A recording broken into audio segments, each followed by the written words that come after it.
Hello, welcome back to Madrona's Pulse Teachings. I'm Iris J, and I'm going to chat with you about this shift that we are experiencing as we head into this weekend in December. This is Mars stationing retrograde, and this is happening on December 6th, and Mars is stationing retrograde at 6 degrees of Leo. Now, this is a really important and big transit for all of us. It is going to impact our daily lives, our personalities, our experiences, and it is an opportunity for a lot of growth, especially as we're all kind of walking our own paths and doing the reflecting, pulling back, shifting work that a retrograde allows us to enter. That has opportunity for a lot of shifts in the collective as well. So this is Mars stationing retrograde, which happens around every 2 years, is Mars retrograde. And this is happening through those first 6 degrees of Leo. And then January 6th, Mars is going to station back into Cancer. It's going to go all the way back to 17 degrees of Cancer. And then in February 24th, that's when Mars will station direct. It will move back through all of that Cancer, and then in April it will come back into Leo. Okay, so we're starting out a journey that's going to carry us through to April. This is really important because this Mars retrograde has 2 more conversations with Pluto. Okay, so we had our first conversation between Mars and Pluto, and that was before Pluto entered into Capricorn. Okay, so that happened when Pluto was at 29 degrees of Capricorn and Mars was at the 29 degree point, of Cancer. And now they're going to have another conversation, and that's going to happen literally as we enter the new year. We're going to have Mars be at 1 degree of Leo before it enters Cancer, and Pluto will be at 1 degree of Aquarius. And then we'll have our last conversation between them in this cycle in April. Okay, and that will also be in Aquarius. That will be at 3 degrees of Aquarius. So there's a lot. There's a lot that is potentially changing. And so I want to focus this really looking at what we're entering into for the next month, which is when Mars is going to be retrograde in Leo. And then we'll talk about Mars in Cancer a little later on, but I will weave it in a little bit here because it is relevant, because this is a mighty Mars journey, and Mars is so important. Mars and doing Mars work and doing Mars healing. All of us have Mars healing in this life. And the more that we have had experiences that, and it's very difficult to not have any experiences in which we have suffered personally abuses through patriarchy, and the way that patriarchy as an ideology trickles into the everyday fabric of everyday life, and the way that it impacts all genders, because patriarchy is at its core an ideology of power over others. And Mars is this archetype that represents what is traditionally thought of as the divine masculine drive. It is how we accomplish things. It is how we put our yang energy out into the world, out into our day. And wherever you have Mars in your natal chart, that says a lot about how that energy wants to go into your daily life, in your life.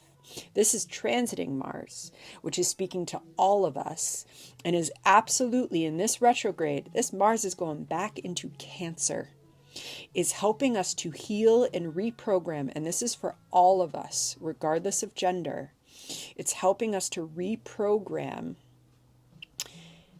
how we want to relate to our active drive, how we want to extract it from those systems of power and ideologies of power that absolutely enter into relationships, intimate relationships, the way we've been conditioned in terms of our gender, the way that it shows up in the workplace, the way that it shows up in the grocery store.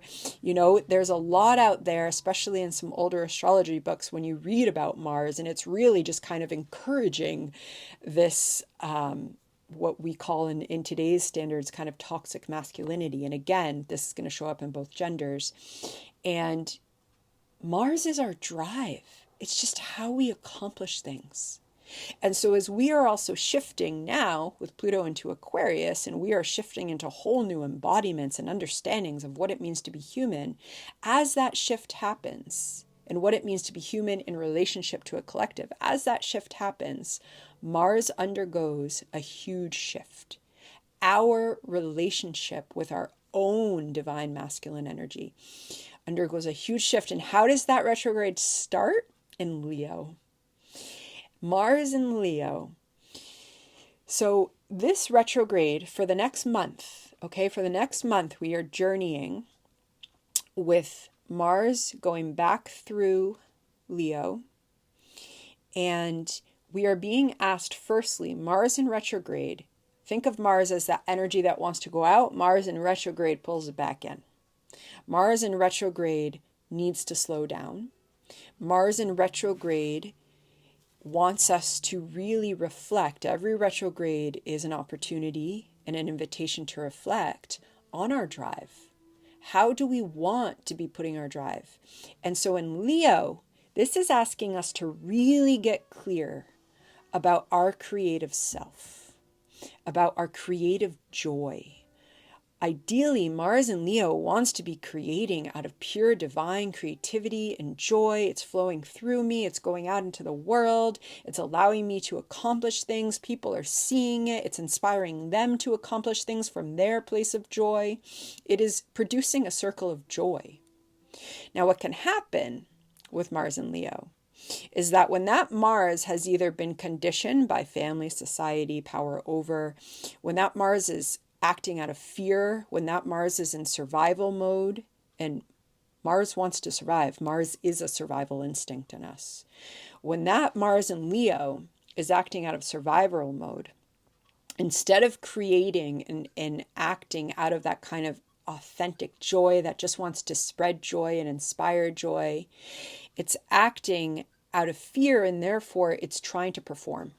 It's trying to perform for whatever environment it's within so that it can be validated. And usually how we do that is we kind of try on, often it's very traditional gender kind of tropes that we get taught that we have to wear, that we've been taught that we have to wear.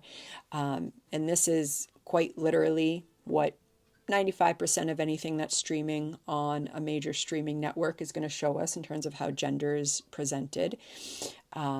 Think of that traditional masculine body represented. Think of that traditional female body represented. That's all tied up with a Leo that's performing in a certain way in order to seek validation.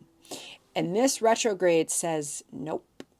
This retrograde says, I'm going to pull back and I'm going to stop performing. I'm going to stop performing in a major way because I'm about to have a conversation with Pluto, who is moving in Aquarius, starting off 20 years of calling our authentic, radical soul self up to the surface. Okay, and that soul self coming up to the surface, it's got to pass through all sorts of layers, and it's got to break ground, and it's got to break through the psyche, and we're going to go on journeys with that for 20 years. And it starts with Mars. It starts with this conversation of Mars that we literally start 2025 in. Okay, and so as Mars comes to the end of that retrograde journey through Leo, we cross in from December 31st through to January 6th, when Mars goes into Cancer, and it's going to be opposite Pluto. And that's going to be exact on January 2nd and 3rd is when it's going to have that most exact conversation. But we're journeying with it as we build up to those days, literally through the new year. So right there, you might want to think about your new year plans a little bit. This new year suggests that it is actually a time to pull back a bit. It's a time to be a little bit more reflective rather than assertive. Okay. This is a Mars that is pulling back from being assertive, because then it's going back into Cancer. And it's going back to the 7 to 17 degrees of Cancer through January and February. And we are learning about active nourishment, active rest, active surrender. We are learning about self-care. But in order to get there, we have to first do a month of some reflective work on our own creative self. And we might actually really look at, how have I been performing in my life? You know, this is not about judgment. This is about shame. It's a survival mechanism. Some of us are taught that we can only make money if we can perform, that we can only be loved if we can perform. And this does go into gender roles. And so here, what does divine masculine embodied in your body look like and feel like to you? If you work with your chart, this is going to show up where you have 0 to 6 degrees of Leo. Okay, but if you don't work with your chart yet, you just take it in and you just reflect on it with your intuition. And so there's something there, right? That's ready to come into the next level of authenticity.